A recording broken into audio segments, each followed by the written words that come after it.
Eh bien, imaginez un instant. Vous vous asseyez à la table d'un bon resto, vous achetez vos produits frais au marché, ou vous préparez juste un petit repas sympa chez vous. Vous ne vous en doutez probablement pas, mais il y a un bouclier invisible, hyper sophistiqué, qui protège littéralement votre assiette au quotidien. Aujourd'hui, on va décortiquer ensemble les origines historiques, et un peu secrètes, avouons-le, des normes modernes de sécurité alimentaire. Allez, on plonge directement dans le vif du sujet. Alors, d'entrée de jeu, posez-vous cette question. Quel peut bien être le rapport entre les ingénieurs surdoués de la NASA et le chef du petit bistrot en bas de chez vous? Franchement, ça semble n'avoir aucun sens, non? Et pourtant, la réponse tient dans un acronyme, un truc un peu étrange, mais d'une puissance phénoménale qui a discrètement révolutionné la gestion de la nourriture sur toute la planète. Mais pour comprendre ça, il faut faire un petit bond dans le passé. Première partie, un défi venu de l'espace. L'objectif, nourrir les astronautes. On est au début des années 60. La guerre froide bat son plein et la course à l'espace, c'est vraiment l'obsession scientifique de l'époque. La NASA fait face à des défis techniques monumentaux, dont un casse-tête biologique majeur. Comment nourrir les astronautes en toute sécurité? À l'époque, c'était un vrai dilemme. Pour tester si un aliment était sûr, la méthode classique, c'était le test destructif sur le produit fini. Le hic, c'est que si on détruit le plat pour l'analyser, l'astronaute n'a plus rien à manger. Mais de l'autre côté, l'approche du zéro test, c'était carrément la roulette russe. Une intoxication alimentaire grave en orbite, à des milliers de kilomètres de la Terre, c'est le désastre assuré, voire la mort. Bref, l'espace, c'est vraiment pas le lieu idéal pour faire une indigestion. Ce qui nous amène à la naissance de l'HACCP, marquée par l'innovation brillante d'un certain Howard Baumann. Face à ce risque mortel, il fallait absolument inventer quelque chose de radicalement nouveau. En 1971, la NASA s'associe à l'entreprise agroalimentaire Pillsbury, et c'est là que le microbiologiste Howard Baumann propose un changement de cap total. Au lieu de l'approche classique, c'est-à-dire attendre la toute fin de la chaîne pour détruire le produit et voir s'il est contaminé, ce qui est une méthode purement réactive, Baumann invente un outil préventif. L'idée de génie? On ne teste plus le produit fini au hasard. On contrôle chaque étape de la fabrication. On repère les moments précis, les fameux points critiques, où un danger pourrait s'infiltrer, et on s'assure qu'il est maîtrisé avant même de passer à l'étape d'après. Un vrai changement de paradigme. Et c'est là qu'intervient notre fameux acronyme l'HACCP, en anglais Hazard Analysis Critical Control Point. En français, l'analyse des dangers et la maîtrise des points critiques. Bon, d'accord, c'est un nom très technique, je vous l'accorde, mais la philosophie derrière est d'une simplicité redoutable. Anticiper le pire pour être absolument certain qu'il ne se produise jamais. C'est exactement cette méthode qui a permis aux astronautes de manger l'esprit tranquille. Mais, comme vous allez le voir, l'histoire ne s'est pas arrêtée aux portes des fusées. Troisième point, une prise de conscience nationale. Le moment où cette méthode passe de l'espace à la Terre.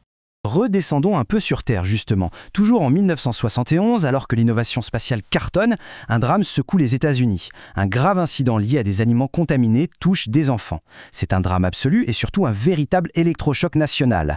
Tout le monde réalise d'un coup que le système de surveillance de l'industrie civile est plein de failles et qu'il faut tout revoir. Face à cette urgence, les autorités sanitaires cherchent la méthode la plus infaillible disponible. Et là, boum, dès 1972, la célèbre FDA américaine décide d'intégrer l'HACCP pour former ses propres inspecteurs. C'est un tournant historique, une technologie de pointe conçue pour une poignée d'astronautes devient l'arme secrète pour protéger des millions de citoyens.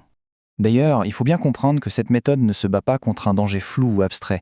Elle cible systématiquement 3 menaces bien précises. 1.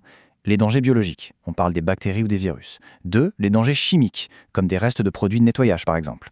Et 3. Les dangers physiques. Imaginez un bout de verre ou de métal qui tomberait par accident dans une cuve de préparation. Absolument tout est passé au peigne fin, rien n'est laissé au hasard. Quatrième chapitre, la conquête internationale et l'expansion mondiale de la méthode. Avec une telle efficacité, c'était impossible que ce système reste confiné à un seul pays. Dans les années 90, le monde entier réalise qu'il faut unifier les règles d'hygiène. Et là, ça s'enchaîne à une vitesse folle. En 91, le secteur de la pêche s'y met. En 92, c'est au tour des produits laitiers et de la boucherie. L'année d'après, en 93, l'Europe l'adopte massivement via une directive. Et la consécration ultime survient en 1994, quand l'Organisation mondiale du commerce fait de l'HACCP sa référence absolue en cas de litige commercial international. Rendez-vous compte, en moins de 4 ans, le monde entier s'est aligné. Évidemment, ça nous amène directement à son intégration chez nous.